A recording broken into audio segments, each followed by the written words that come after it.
Hello，大家好。清心園嘅人除咗種蘋果之外，喺春天另一邊廂，佢哋會種植稻米。以前我哋諗起中國去種植稻米，就係諗起插秧呢個情景。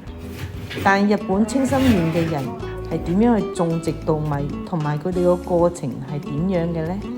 我哋同大家一齊分享一下。佢哋首先會買2種唔同嘅泥土返嚟，放入呢個混土機裏面運行。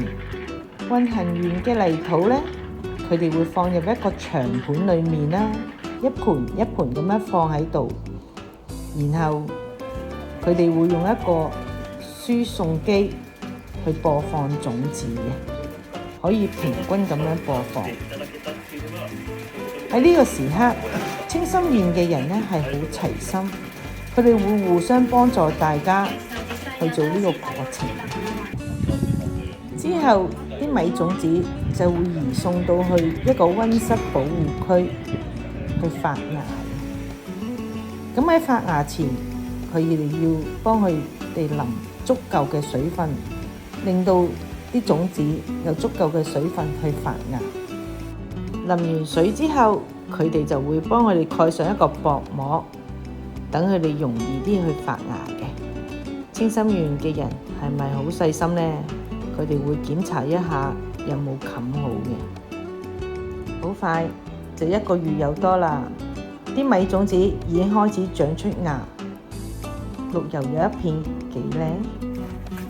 然後佢哋嘅工作就係將呢啲秧呢，一盤一盤咁樣移送到去呢個田裡面啦。嚟到田裡面呢，佢哋又要逐盤咁樣搬落去，全部都要靠人手同體力嘅。睇下我哋個種植員已經係60幾歲，都仲有咁有魄力，同埋你睇佢哋幾開心。原來而家插秧基本上都唔需要用人手，整塊田呢，佢哋都係用呢一部機器咁樣去插秧嘅。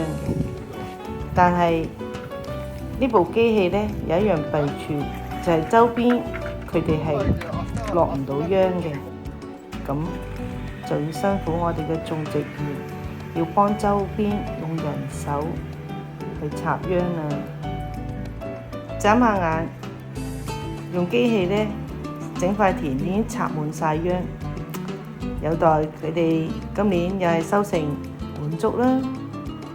插完秧，帶大家望下位於清心園嘅岩木山。